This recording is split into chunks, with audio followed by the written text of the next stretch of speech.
같이 한 목소리로 읽겠습니다. 우리는 진리를 거스려 가능하고 할 수 없고 오직 진리를 위할 뿐이니. 아멘. 기도합니다.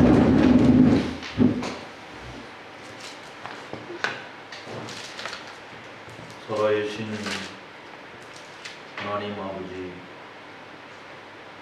존귀와 영광을 세세 영토로 주에 합당하신 하늘에 계신 우리 주님, 이 시간에도 주님의 보배로운 피로 구속함을 받아 그리스도 예수 안에서 새로운 피조물이 된 주님의 백성들이 주님 앞에 모여서 주님이 행하신 놀라운 일들을 듣고자 머리를 조아렸나이다. 우리에게 귀한 배움의 시간을 허락해 주신 하나님 아버지, 가혹한 핍박과 고난의 현장 속에서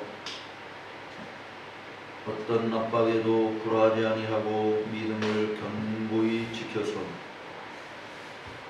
구름대처럼 허다한 증인들의 반열에 선 믿음의 선진들을 바라보며 오늘 이 시대에도 크고 작은 억압과 탄압 속에 믿음 생활하고 있는 주님의 백성들에게 위로가 되고 길이 되고 힘이 되는 그런 믿음의 족적을 남길 수 있는 주의 백성들이 되고 싶어하는 열망을 주께서 아시오니 저들의 열망에 성령의 기름 부음으로 함께해 주셔서 어둠을 밝히는 등불이 되어질 뿐만 아니라 고난 중에 함께하시는 하나님의 왕권을 온 땅에 드러내는 일에 복되게 쓰임받을 수 있는 일꾼들이 되게 하여 주옵소서.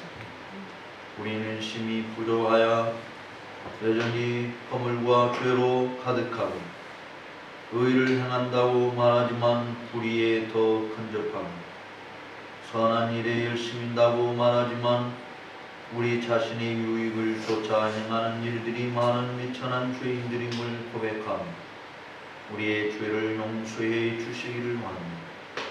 거짓이 없는 믿음과 깨끗한 양심을 가지고 주의 이름을 부르는 자들과 함께하는 은혜가 우리 가운데 충만하게 하시고 우리의 삶 속에서 하나님께서 늘 개입해 주시고 이끌어 주시는 것을 날마다 간증할 수 있는 믿음의 깊이도 더하여 주시옵소서. 이곳에 귀한 교회를 세우시고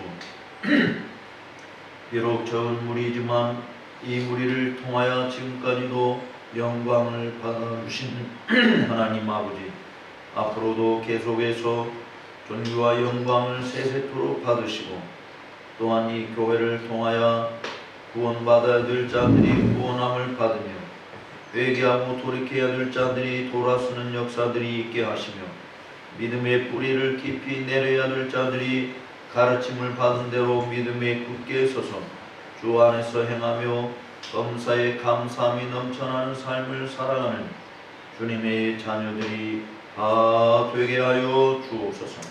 하나님 아버지, 이 시간에도 귀한 시간을 내서 이곳에 머리를 조아린 주의 백성들 주께서 긍휼히 여겨 주옵시고 저들의 마음에 하늘의 위로와 평강으로 충만하며 소망으로 넘쳐나도록 역사하여 주옵소서. 심히 미련한 종이 서사오니 종의 입술을 주장하여 주시옵시고 하나님께서 친히 역사하시사 꼭 알게 되고 들어야 될 참된 것들을 듣고 배우며 우리들의 삶도 다른 사람에게 교훈을 줄 수 있는 복된 걸음으로 이어지도록 역사하여 주옵소서. 악한 망이 틈타지 않도록 홀로 주장하여 주시고 오지 못한 손길들 외에도 우리 하나님이 함께해 주시옵시며 주를 사랑하고 주의 진리를 흠모하고 주님의 이름을 높여드리는 일을 그 어디에서든지 잘 감당하는 주의 종들이 다 되게 하여 주옵소서. 감사하며 예수님의 이름으로 기도를 올려옵나이다. 아멘.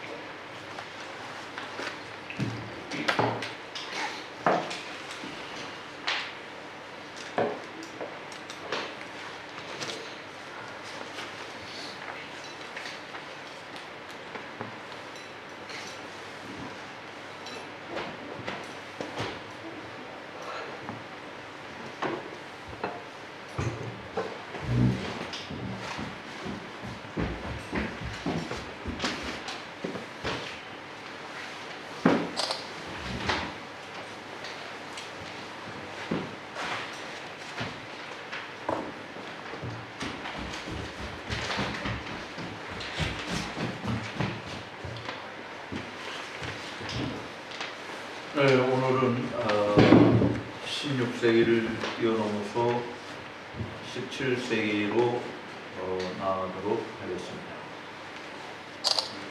17세기에 스코틀랜드나 잉글랜드에는 엄청난 사건이 역사 가운데 벌어집니다. 17세기에 잉글랜드에서는 퓨리탄 운동이 등장을 합니다.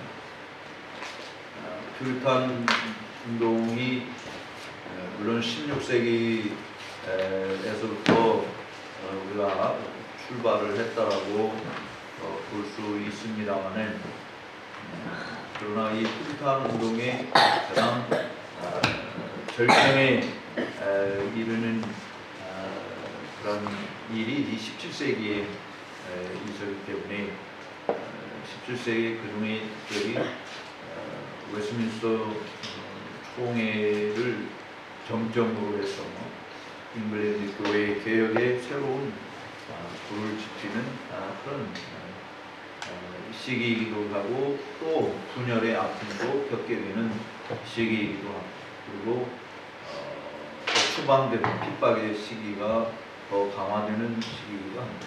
그런 스코틀랜드에서도 동일한 움직임이 있게 되어지는데 이 스코틀랜드에서는 퓨리탄 운동이라는 카바넌트 무브먼트라 언약도 운동이 등장을 하게 되어집니다. 퓨리탄 운동과 카바넌트 운동은 사상적 뿌리는 같습니다. 같은 칼빈주의, 개혁주의 신학에 근거를 한 교회 개혁운동이라고 퓨리탄 운동을 우리가 정의한다면 언약도 운동은 교회 개혁운동인데 특별히 종교와 시민의 자유를 지키기 위한 순교자들의 이야기다 이렇게 말을 할 수 있습니다. 퓨리탄들은 종교와 시민의 자유를 위해서 싸운 일들은 많지 않습니다. 단지 교회 개혁을 위해서 노력을 기울였다면 언약도들은 그야말로 교회와 또 시민들의 자유를 한껏 내뿜는 그런 역사적인 사건이라 이렇게 말할 수 있습니다. 17세기 언약도 운동을 여러분들에게 조금 소개를 하고 하는데 왕들을 조금 보게 됩니다. 17세기에 들어와서 제임스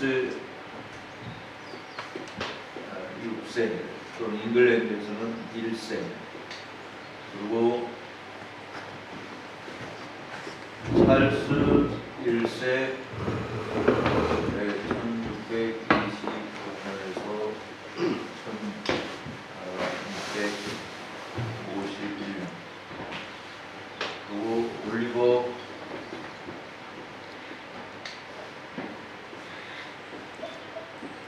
크로멜이 1651년에서 1660년 그다음에 찰스 2세 1661년부터 1685년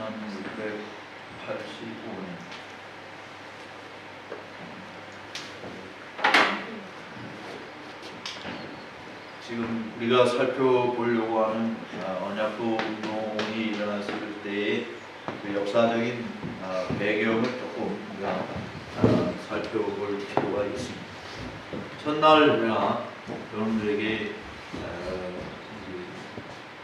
제임스 6세 때 왕권이 통합된 것에 대해서 이야기했어요. 그래서 엘리자베스 여왕이 1558년에 왕위에 올랐는데 결혼을 하지 않은 사람이었습니다. 그리고 그의 이복 언니인 메리 왕, 피의 여왕인 메리 왕이 얼마나 압도하게 정치를 했는지 피비린내 나는 나라를 만들어서 하는 사람이 숨겨나가고 망명을 떠나게 되는 모습을 보았는데 그 메리나 또 스코틀랜드 제임스 6세의 어머니 메리 왕이나 둘 다 남자들로 인해서 결코 행복하지 못한 이런 모습들을 보았기 때문에 엘리자베스는 평생 내가 결혼하지 않는다. 내가 아주 결심을 하고 그에게 접근한 모든 남자들을 다 물리쳤습니다. 그리고 또 종교적으로 국가적으로 굉장히 혼란스러운 상황에 있었기 때문에 국가를 이끄는 일에 전념을 한 그래서 영국의 역사 가운데 가장 위대한 왕을 뽑으라고 한다면 첫째, 둘째에 뽑히는 사람이 바로 이 엘리자베스 1세. 당시 해양의 강대국이 스페인이었는데 스페인의 무적 함대를 엘리자베스 1세가 물리침으로 영국이 해가 지지 않는 나라로 발돋움하는 발판을 마련한 그런 위대한 왕이었습니다. 그러니까 정치적으로 보면 엘리자베스 1세가 무려 53년인가 58년에서 63년까지니까 45년 동안 집권하면서 잉글랜드를 야말로 강대국의 반열에 올려만 그런 탁월한 정치가였다 이렇게 말할 수 있습니다. 근데 종교적으로 보면 아버지 헨리 8세의 그 종교 수장권, 교회의 수장권을 그대로 이어받음으로 인해서 퓨리탄들을 탄압한 그런 또 군주로도 존재합니다. 물론 메리 여왕과 같이 그렇게 한 것은 아니지만 그래도 퓨리탄들에게 좀 좋지 않은 그런 감정을 가지고 교회 개혁을 적극 도와주지 않는 그래서 퓨리탄들이 오히려 그걸로 인해서 많은 설교자들을 배출하는 계기가 되기도 했습니다. 결혼을 하지 않고 세상을 떠났기 때문에 스코틀랜드의 왕이 계승의 서열 1위가 됩니다. 그래서 제임스 6세가 잉글랜드와 스코틀랜드 두 나라를 통치하는 왕으로 즉위하는 게가 1603년인 것입니다. 1603년에 잉글랜드로 제임스 6세가 내려올 때 누가 가장 많이 환영했겠는가? 여러분 한번 추측을 할 수 있겠습니다. 누가 스코틀랜드의 제임스 6세가 우리 잉글랜드의 왕으로 내본다. 누가 환영했겠어요? 네. 퓨리탄들이 가장 열렬히 환영했습니다. 왕이 오는 그 도로에 나중 나와서 정말 옛날에 우리 한국에서도 외국의 대통령이 오면 제가 학생 때 그냥 서울 시내 도로에 나와가지고 태극기 흔들면서 환영하는 뭐 이런 거를 했었던 기억이 있는데 지금은 이제 우리나라도 그런 거는 없어졌어요. 근데 옛날에는 어쨌든 그 학생 때 공부하다가 중단에 나와가지고 시내에 나와서 이렇게 깃발 흔들고 하는 데가 있었는데 이때 청교도들이 대거 나와서 제임스 6세 왕을 환영합니다. 환영했던 이유는 뭘까요? 환영했던 이유는 뭐였을까요? 청교도들의 꿈이 뭐였어요? 그들이 주장한 게 뭐였습니까? 교회 개혁이냐. 그 개혁의 모델이 어디였어요? 네. 제네바나 스코틀랜드 존 납스가 종교 개혁을 일으킨 바로 이 스코틀랜드가 그들에게는 중요한 모델이었습니다. 그래서 우리 잉글랜드도 스코틀랜드의 장로교들처럼 교회가 개혁되기를 열망한다. 이게 그들의 가진 꿈이었어요. 그러니까 지금 엘리자베스는 그 잉글랜드의 왕으로서 통치하다가 자기 아버지가 주장한 교회 수장권을 그대로 왕의 위치에 두고 통치를 했지만, 스코틀랜드에서는 교회 머리가 누구예요?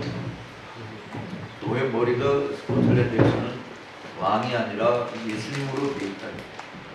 그 왕도 심지어 국민이 원치 않으면 왕의 자리에서 물러나야 된다 라고까지 이야기한 그런 나라가 이 스코틀랜드.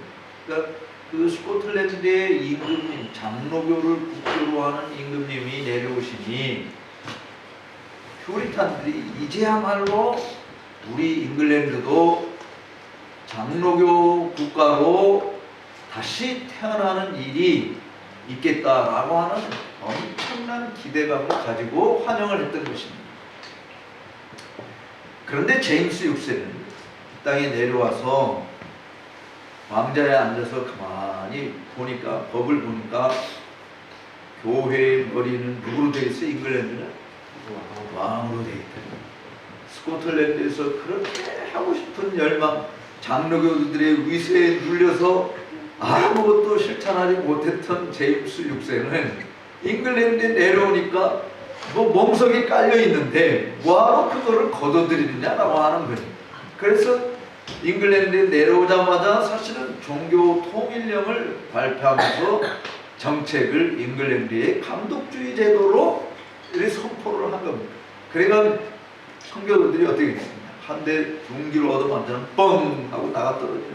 아니 스코틀랜드의 왕이 잉글랜드 내려와서 왜 스코틀랜드의 장로교를 따르지 않고 왜 잉글랜드 이 감독 제도를 따르느냐. 한 대 얻어맞아서 이 제임스 6세 밑에서 교회를 개혁하고자 이렇게 협상하고 저렇게 하고 막 공격하고 항의하고 이름에도 불구하고 안 됩니다.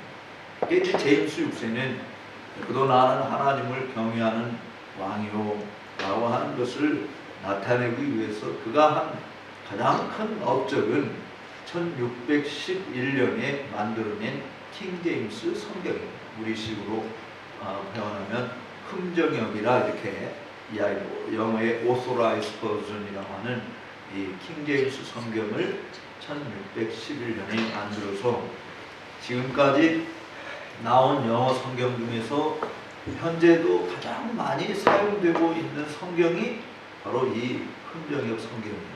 그러니까 사실 성경 번역은 정말 잘했어요. 아주 원어에 거의 충실하게 이 킹제임스 성경이 되어서 저도 집에서 이렇게 즐겨 보는 성경이 이때 나온 흠정역 성경을 지금 영어 성경 볼 때 즐겨 보고 있습니다.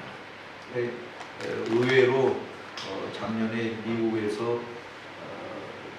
교회에서 가장 많이 사용하고 있는 성경이 뭐냐라고 하는 조사를 해서 발표를 했는데 사람들 대부분은 다 NIV를 제일 많이 사용할 것이다 라고 그렇게 기대를 했어요. 왜냐하면 실제로 교회들이 사용하고 있는 성경이 보면 NIV가 많았거든요. 그런데 통계를 보니까 여전히 킹제임스 성경이 40% 이상을 차지하고 있다고 하는 걸 보고 저도 사실 깜짝 놀랐는데, 어쨌든 이 제임스 6세 왕, 1세 왕은 이 성경을 번역을 하는 거였어요. 그러나 이 제임스 1세 왕은 청교도들에게 아주 혹독한 일들을 많이 했습니다. 예를 들어 청교도들의 가장 두드러진 특성 중에 하나가 안식일을 거룩히 지키는 일이었어요. 그러니까 주일을 정말 거룩하게 지키는 일이었는데 이 제임스 6세는 의회를 통해서 뭐를 법령을 공포했냐면 오락법을 공포했어요.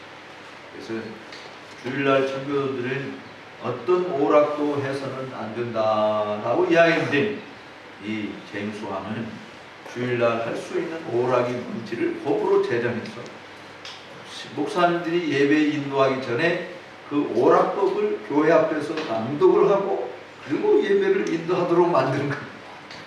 그러니 이게 참 목사님들에게 견디기 어려운 부분들이 된 겁니다. 그래서 그때 나온 소리가 우리 식으로 표현하면 못 살겠다, 갈아보자, 갈아봤자 별 수 없다, 이런 소리가 그때도 나왔습니다. 이승만 정권 때 나왔던 이야기가.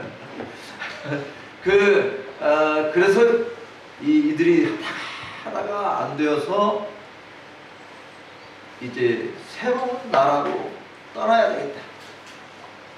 도무지 이 땅에서는 신앙의 자유를 가질 수 없으니 그냥 떠나야 되겠다라고 결심하고 떠난 것이 1621년 메이플라워 타고 포츠마우스에서 미국의 신대륙으로 떠나간 퓨리탄들의 필그림 퓨리탄들의 원조가 거기서 생기게 된 거예요. 그래서 미국에게 새로운 나라를 청교도 나라로 만들겠다라고 하는 사람들이 바로 이 제임스 6세 또는 1세 왕 때 있었던 일인 것입니다. 한편 제임스 6세는 스코틀랜드에 1619년에 그러니까 1603년에 내려와서 1619년에 처음으로 자기 조국을 방문합니다. 그러니까 무려 16년 만에 조국을 방문해요. 그래서 조국의 백성들에 의해서 환영을 받았기는 했지만 조국의 백성들이 그 왕에게 쏟았던 헌신으로부터 멀리 떠나가게 하는 또 하나의 사건을 일으켰어요. 그게 펄스 5 아티클스나 이렇게 펄스 5개의 조항이라고 하는 이 문서를, 그러니까 그 선언문을 펄서에서 발표를 한 거예요. 올라와가지고 그 선언문에 스코틀랜드 사람들에게 기름을 부은 것이 된 것입니다. 그 선언문의 내용은 하나같이 다 로마 카톨릭으로 되돌아가게 만드는 그런 조항들이었어요. 예를 들면 이 십자가 성 긋는 일을 하도록 한다든지, 성찬을 할 때 무릎 꿇고 떡을 받아먹게 한다든지, 그 다음에 종교 개혁자들이 다 철폐했던 이 절기들을 다시 부활시켜서 절기를 지키게 한다든지 하는 이런 내용들, 5개 내용들을 발표를 했는데, 그 중에 가장 이 스코틀 사람들이 반기했던 게 성찬식 때 무릎 꿇고 받아먹는 일을 하도록 한 것이었습니다. 그래서 펄스에서 이 조항이 발표될 때 스코틀랜드 백성들이 대대적으로 반기하는 일을 왕에게 보여줍니다. 그래서 제임스 6세 왕은 스코틀랜드에 올라가서 오히려 환영받고 정말 조국을 위해서 좋은 일을 하고자 했었지만 그 사건 때문에 그냥 불이 나게 잉글랜드로 도망쳐오고 많은 것이 됐습니다. 그 제임스 6세는 스코틀랜드 사람이기 때문에 스코티시의 정서가 어떠한 것인지를 알아서 더 이상 스코틀랜드에 어떤 종교적인 압력도 가하지 않았습니다. 그 1619년에 있었던 그 일 이외에, 그 다음에 이제 1625년에 그가 세상을 떠나게 되어집니다. 그리고 1625년에 세상을 떠났을 때 찰스 1세가 왕위에 오르게 됩니다. 찰스 1세는 제임스 6세의 맏아들이었습니다. 이 찰스 1세가 아버지를 따라서 잉글랜드로 내려왔을 때 그의 나이는 3살이었습니다. 따라서 이게 굉장히 중요해요. 찰스 1세가 3살밖에는 되지 않았기 때문에 그가 보고 듣고 배우고 자란 모든 환경은 다 스코티시 문화가 아니라 잉글리시 문화였어요. 그러니까 이 찰스 1세는 아버지와 달리 아버지는 스코티시의 정서가 어떤지 알았지만 찰스 1세는 스코티시의 정서를 이해하지 못했습니다. 오직 잉글리시의 마음만 가지고 있게 된 거예요. 그래서 찰스 1세가 왕위에 올라서 그가 했던 일도 자기 아버지가 추진하고자 했던 종교 통일 정책을 여전히 계속해서 주장을 하게 되어집니다.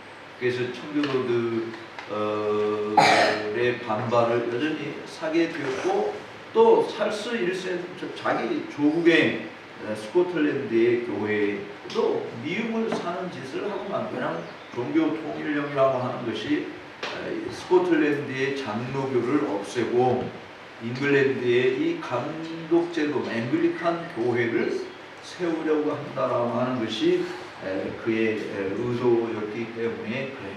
그래서 왕에 오르면서 그가 의회 사람들하고 충돌을 일으킵니다. 의회 내에 있는 사람들은 대다수가 청교도들이 많았기 때문에 그들은 스코틀랜드 장로교도들에게 매우 우호적인 그런 입장을 여전히 띄고 있었던 거예요. 그런데 이제 이 찰스 1세는 어쨌든 종교 통일 정책을 통해서 국가와 교회를 동시에 주려고 하는 그런 일을 벌이게 됩니다. 제임스 6세 때 나왔던 사상이 왕권 신수설이라고 하는 것이 등장합니다. 이 왕권 신수설, Divine Right by King, 이 왕권 신수설이 찰스 1세 때도 여전히 크게 강조해서, 제임스 6세는 뭐라고 위하냐면 No King, No Bishop, 이렇게 왕이 없으면 감독도 없다, 이렇게 주장을 한 거예요. 사실은 이제 거꾸로 이야기해야 되는데 No Bishop, No King 이렇게 이야기해요. 감독이 없으면 왕도 없다, 이렇게 이야기할 정도로 사실은 감독제도를 굉장히 선호했던 사람이었습니다. 그래서 그의 종교 통일 정책을 추구하고자 하는 방편이었던 것입니다. 찰스 1세 역시 아버지 못지않게 그런 정책을 하게 되어지는데, 이 찰스 1세를 도운 사람이 당시 캔터베리 대주교인 라우드 대주교가 찰스 1세를 도와서 새로운 북 오브 커먼 프레이어, 이 기도 예식서를 만들게 됩니다. 그래서 기도 예식서를 만들어서 스코틀랜드 장로교회도 이 기도 예식서에 따라서 예배를 집전해야 된다라고 하는 것이, 그때가 사실 1637년에 나온 작품이었습니다.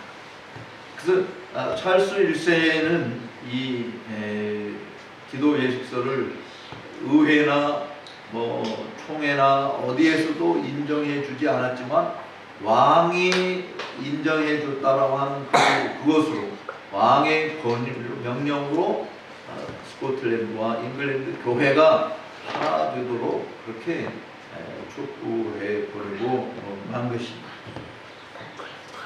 그래서 1637년 7월에 세인트 자일리스 캐시드랄, 존 낙스가 목회했던 장로교 어머니 교회에서 잉글랜드 감독이 올라와서 주일 예배를 집전을 합니다.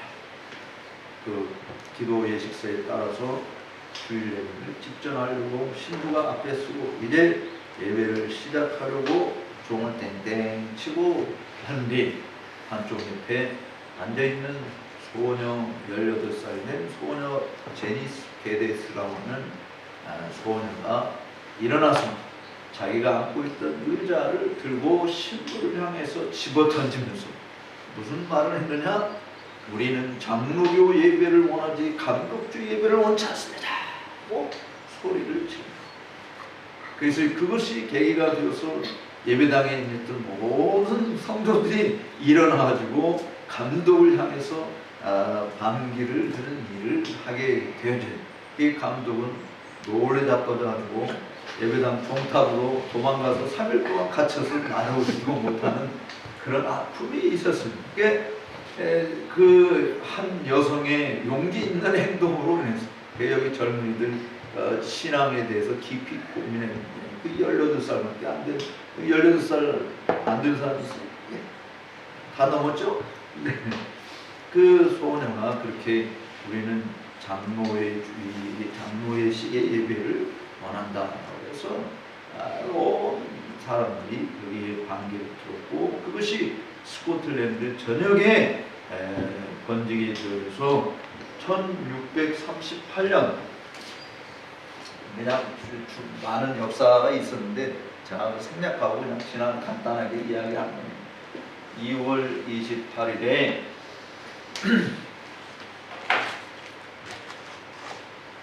소위 그 내셔널 카바넌트라고 하는 국가 언약이라고 하는 것을 어디서 맺느냐? 그레이프라이어 커크라고 하는, 여러분들이 가보셨으리라고 생각하는, 가보신 분이 있으려고 하는데 그 캐슬에서 이렇게 내려오다 보면은 첫 번째 사거리가 나오게 됩니다. 그 사거리 지나면 바로 이제 세인트 자일레스 교회가